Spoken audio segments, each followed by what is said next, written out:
Hey, what's up, guys? This is Alex, and welcome to this orchestral dubstep tutorial. Today we're going to talk about specifically how to marry orchestral elements with dubstep or electronic elements in a track. And we're going to use this one as an example. It's a Kingdom Hearts remix I published 2 weeks ago on my Alex Moukala music channel. And I'm just going to play a snippet of it, not the whole track because it's very long, to show you what we're going to analyze today. So let's check it out.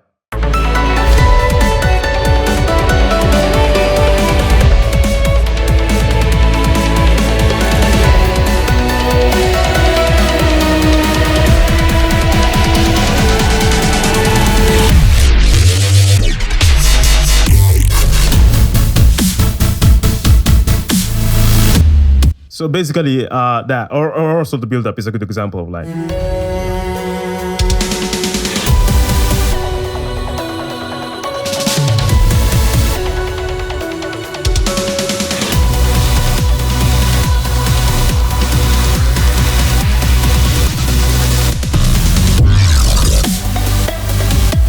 So like, okay, now blending dubstep and orchestral music together is something that I've always wanted to do, but it's difficult to understand how to clash these two separate words into something that sounds cohesive or interesting and doesn't fight, for its identity. And I think I managed with this track, but it's because of the few things that I want to explain you now. I'm gonna suppose that maybe you don't know much about orchestral music, or maybe you found this tutorial on EDM forum or something. So basically, let's go back to the roots for a second. If you don't know me, I have been making tutorials about orchestral music for something like 3 years on this channel. So many things I refer to in this video, you might find them on my channel. I'm gonna suppose you haven't watched them, so I'm gonna give you like a crash course. Basically, what you want to do is, if you want to blend two different words together, is to like, what I did personally is I arranged this track in such a way where some parts of it have, like in some parts, the orchestra is more dominant, and in other parts, the dubstep is more dominant, or the EDM stuff is more dominant. But in some parts, they blend together very well. So basically, with the orchestra in an EDM context, you don't have to be Mozart. Like what I did with the orchestra here is much more minimal than what I usually do with the orchestras. So for the intro, for example, check this out.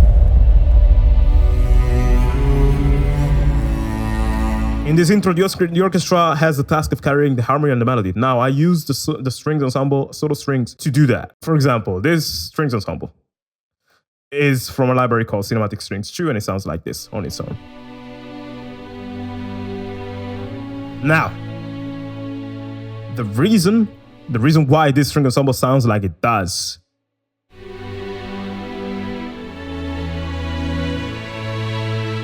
are a couple. So first, the library is awesome. Second is that you need to write for it in such a way where it sounds like an actual string ensemble and not like a computer playing. Now, one thing I didn't know better when I was an EDM producer, I used to write chords. I didn't like this, like, yeah, this one, and then this one, and then that one, and then that one.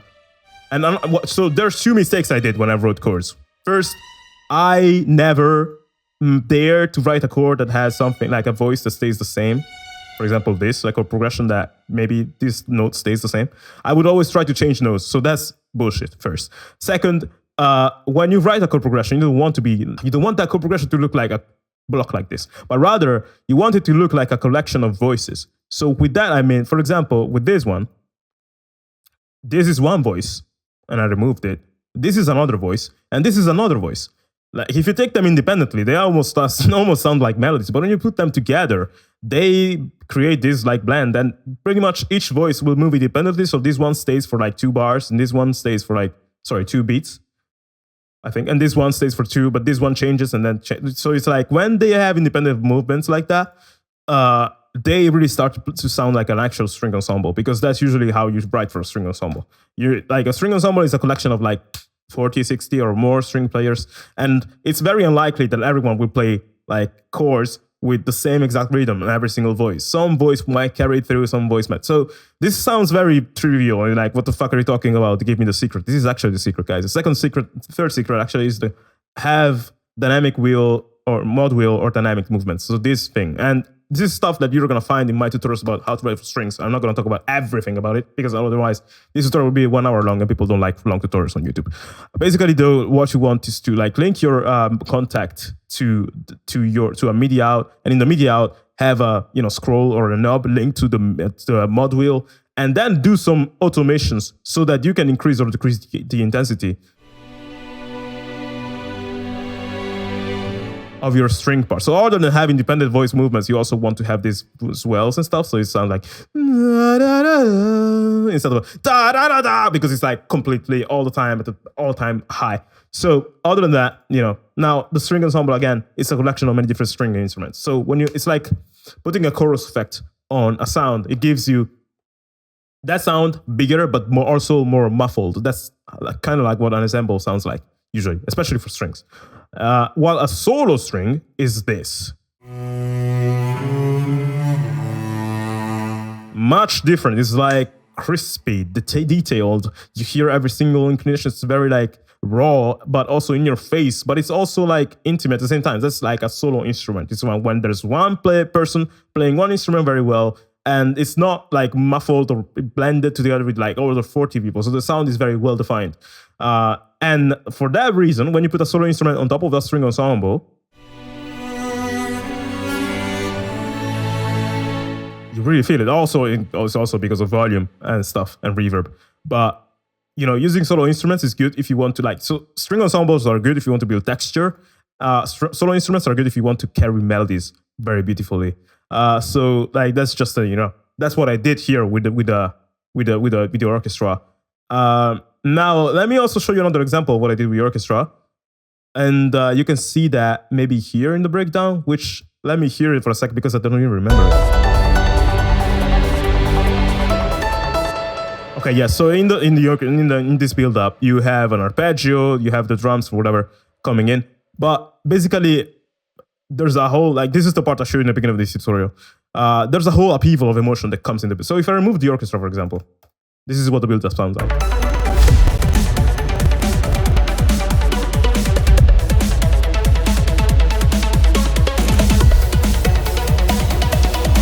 So you kind of have this arpeggio, and you have the drums and everything, but the orchestra gives emotion to this whole thing. So let's check out what I did. So I remember in this bit, the orchestra is both carrying the harmony, but also the melody, I would say, because in this bit there's a melody on French horn. Basically, let's check out the orchestra on its own again. So I have this.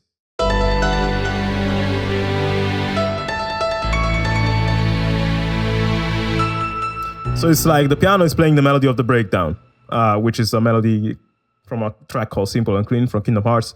Piano has a lot of delay on it, so it has a lot of space. It's from a track called a library called The Giant, and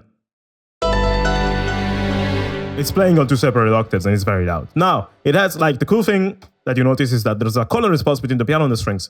If you pay attention in the track when you hear it on my music channel, you're gonna notice there's lots of color responses between many different instruments. That's another cool way in which you can actually blend two words together without making them clash. And we're gonna see that later with synthesizers and strings, but now let's talk about the orchestra.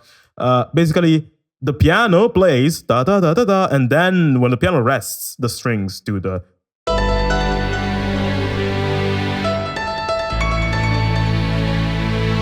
This is the same thing I showed you before, except we have a chord, and then on top na na na na na na, something like that, So it's but there's also a dynamics changes and stuff, and so yeah, in the beginning the strings only alternate with the piano, and then they get a bit more intense at the end, I think, if I'm not wrong.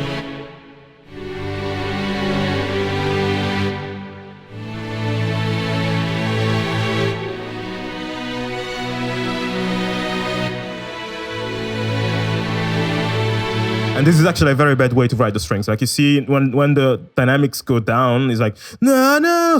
It's there's that sort of way, strange noise, or it's not very natural. But since this is EDM song, no one is gonna notice. Who cares? This is also background stuff. But basically, you see the strings, they open up, but it's because I'm adding a voice on top of that on a higher octave, and it's whoa.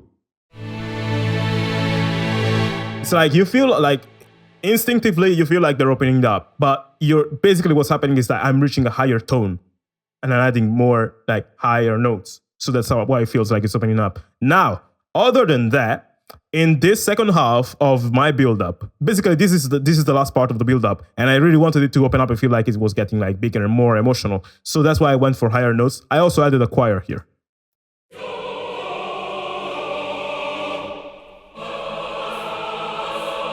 This is a choir from a library called Oceania, again, Kontakt library. it has men and women choir, and basically this is both men and women doing the same thing as the strings, but on higher octaves.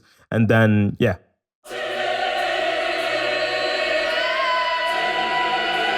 Below that, I have these ethnic vocals from Vocaliza.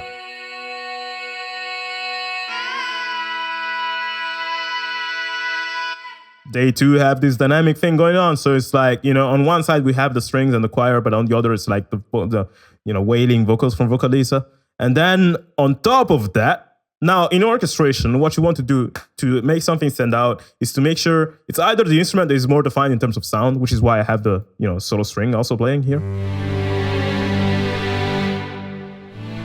Somewhere here, I think.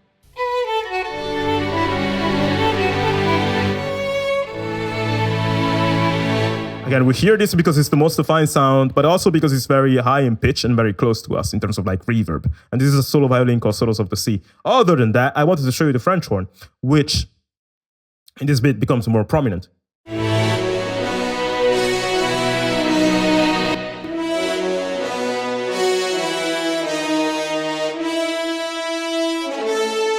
This is from a library called Caspian, and French horn is a great instrument because it's like huge, but also can stand very nicely on high octaves. And when you put something on high octaves, it really stands out. So in this build-up, what is happening is that basically our strings are bringing the harmonic context, which is very important, brings a lot of the emotion on the table. The piano, which is a well-defined instrument, as a solo string as well, are playing melodies which are not necessarily the same melody.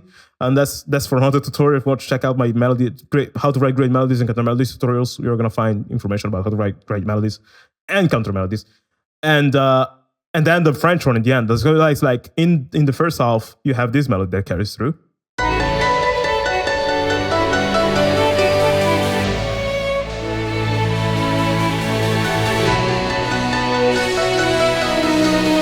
So, now the other thing I like about this part, and this is a bit advanced, is that I transitioned from a minor chord to a major chord here. So that's why in the beginning, the melody sounds like this. And then here it's slightly different. It's not like the melody is not like this, it's like this. It's like the first repetition. But I wanted to transition to a major chord. That's called modulation, just to create even more emotion and make this feel like super uplifted. Because the whole track is very sad up until this point, or nostalgic. Where in this bit is like you find hope, and that's why I transitioned. But that's for another tutorial. Basically. Now, okay, I just explained you about the orchestration very briefly, or rather I tried. But now let's see how I blended the two works together, which is the cool part for me. Now, when you want to blend two works together, basically you want to get to a point where, again, one is more dominant in some parts and one is more dominant in others. So in the drops, there's more synthetic stuff than orchestra. There's more synthetic stuff than orchestra at all. When in the breakdowns and the build-ups, there's more orchestral. But basically, it's good if you use elements that glue them together, and if you bring back one after a certain bit. So that's what happens. Like if you check out for example, the build-up here, this is a very great example of that. So the intro is completely orchestral. The build-up sounds like this.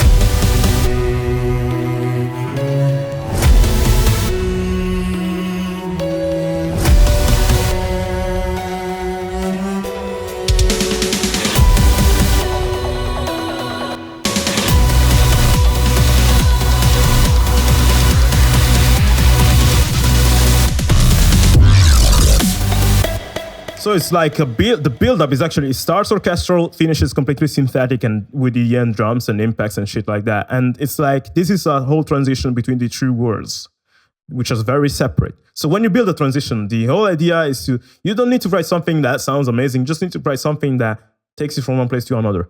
And in terms of orchestral dubstep, the way I did this is automations. They were of great help. So basically what we have going on here is we hear, for the first time in the track, the synthetic super sauce tabs.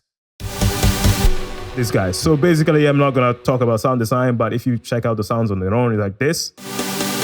And the bass, which gives us the pluck, the sort of like pluck sound to this. And then also like, I think this lead. And the orchestra on top of that. So the thing you notice in the build-up is I removed the strings completely, like the string ensemble, I just left the melodic stuff.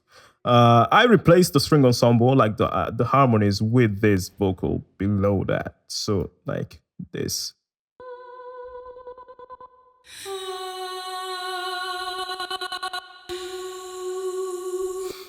And as you just heard, this vocal has some filters going on and some stuttering. The stuttering is brought by Growspeed. It's a plugin that lets you stutter edit sounds and make them sound like incredible. And you know, processing your orchestral elements like that is also useful to make them sound a bit more synthetic, but also orchestral at the same time.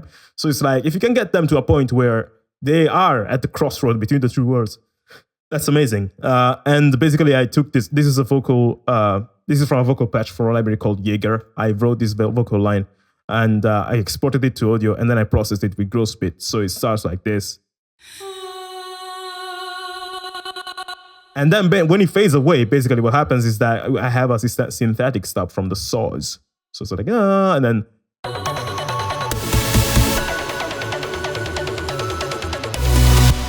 So another thing that happens basically is like, we have, again, one melody on the solo cellos, on the piano, on the, you know, pretty much organic sort of side, but you also have the stabs, like chords, that are very violent and active and, I don't know, aggressive and synthetic. And whenever I play my stabs, one thing I do is I have this high pass filter automation that plays on the lead, which is, you know, carrying the melody, but also plays on the arpeggio here, which I'm going to show you, but also plays on the cello and the piano. So if you check them out together, basically whenever the super saws play, everything else ducks out for a second, and then it comes back, and then it ducks out. And so it's like, hey, we leave you space, and then we come back.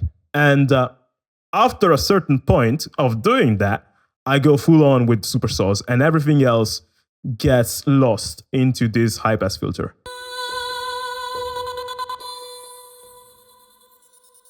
To leave space for the super saws, which are at this point very pronounced. Now, the other thing that blends these two words together is this Arpeggio Patch, which is from Nexus, and it sounds like this.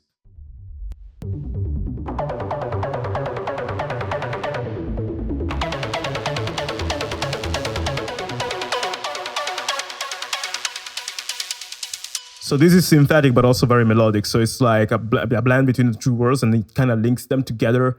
And again, like, this is not, the way I've wrote this arpeggio is not like, hey, let me just do whatever this all the time. But it's actually moving around in such a way where if you actually lengthen these notes, they will look like chords with independent voice movements again, like the strings. So it's like, you know, even for the arpeggios, try to move it around.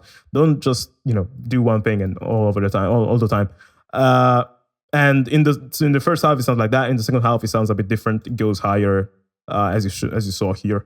And I have a filter. So in the beginning, it's like low passed.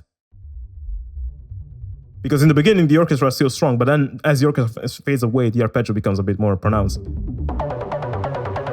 But just like the orchestra, it leaves space for the super saws with this low pass filter. So it's like, try to like bring in some electronic or dubstep elements, but as you do, like don't bring them in at full strength yet, you know? Just stab them like this, you know? Do stabs and that hint at what's coming, but don't give it away for now. And then before that, like one thing I did is, you know, we have this build-up, which is also being like embellished by the amount of percussion that I added, which weren't there before. So this is another thing. In the intro, the only percussion I have is this, which is like this trailer boom, which is a huge percussive sound that has run through a low-pass filter. And that's the reason why it sounds like that. In the build-up, though, I have this. It's a trailer hit layer. And then at a certain point, when I have the saws that kick in very aggressively, I have this.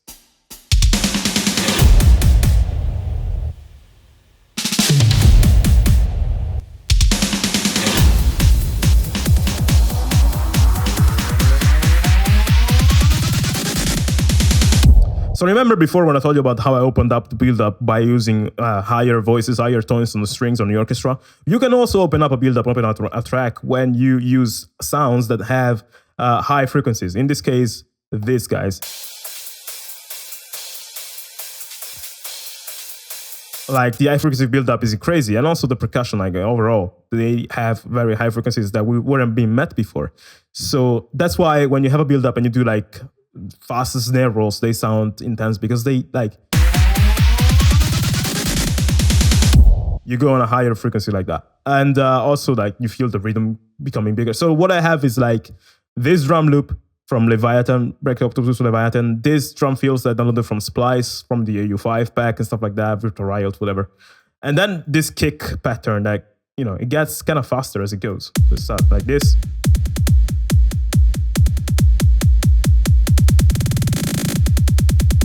So that, and basically, also I also have this riser layer, and the cool thing is that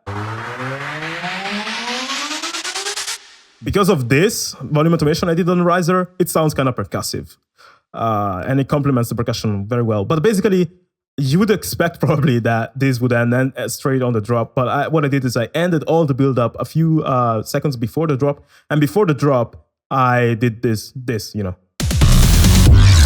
So we have the percussive fills and this bass, like da da dum. Where is it? So this guy,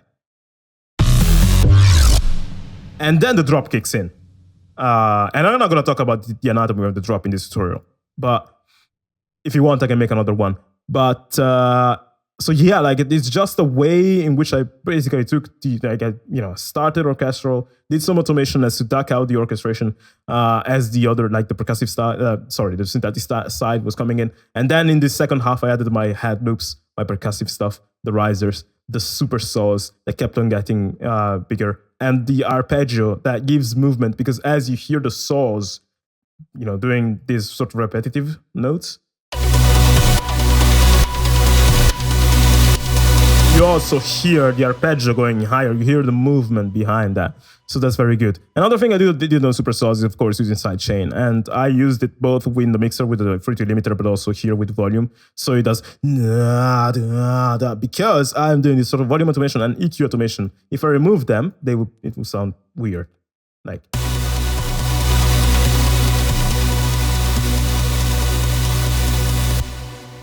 But one thing you can notice in these super saws, and then I'm going to be done with these super saws, is that they have independent movements inside of them as well. And you notice that a lot in the drop, actually. Like, you see, like, I'm not playing block chords. I'm playing this that goes here and it goes here, but this stays stable, but this does that, and this does this, but this stays stable, whatever. So basically, I might have a C major chord that goes to C diminished, whatever.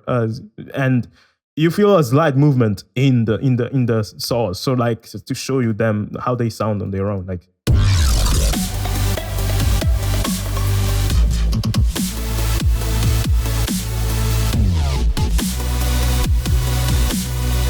So that's a melodic dubstep technique actually, and it's not the purpose of this tutorial. But basically, yeah, that's how I've wrote my breakdown, build up, and then in the outro, I just went full orchestra again. And, it sounds like this kind of.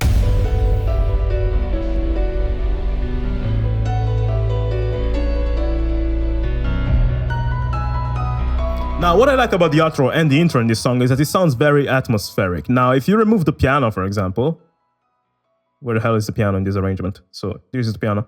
And I also going to remove the strings, which are where? I have no idea. Okay, they were in the piano patch. So.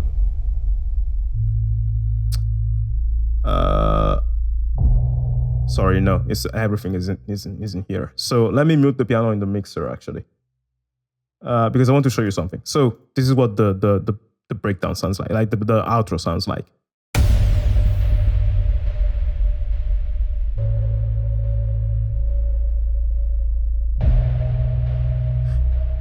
So I have, the impact I showed you before, the low pass impact, but I also have first a sub bass, which is very cool.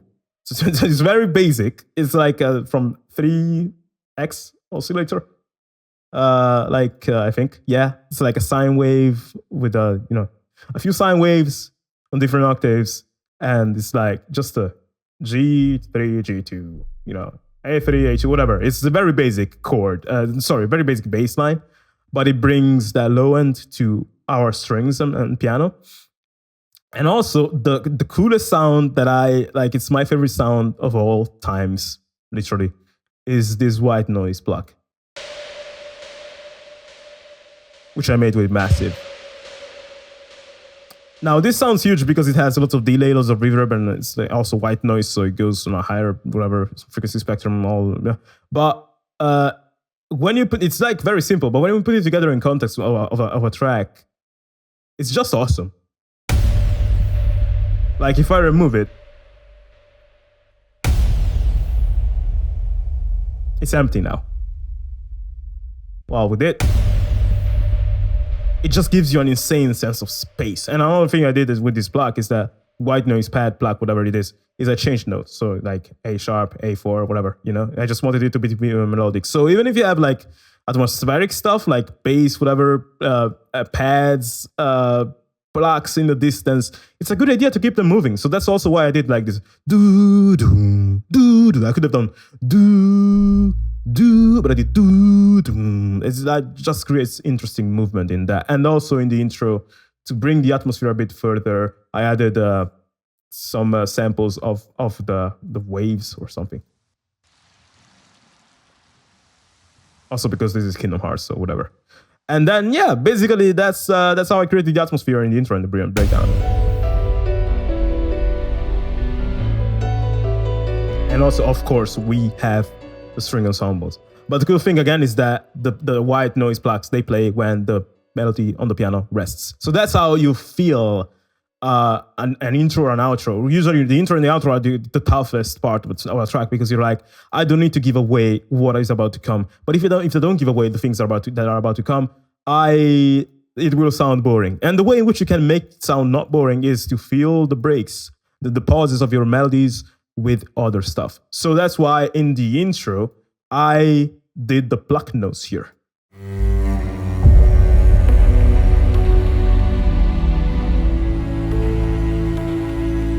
I just added those notes there because I didn't want the track to be boring in the moments where the cello melody rests.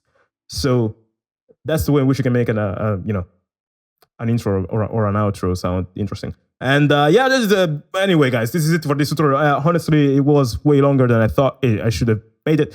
If you want to know more about this track, again, you can check it out on my music channel. But if you want to know, if you checked it out and you want to know more about maybe the way I process the vocals or the way I wrote the drop, whatever, let me know in the comments so I can, I might make a tutorial about that.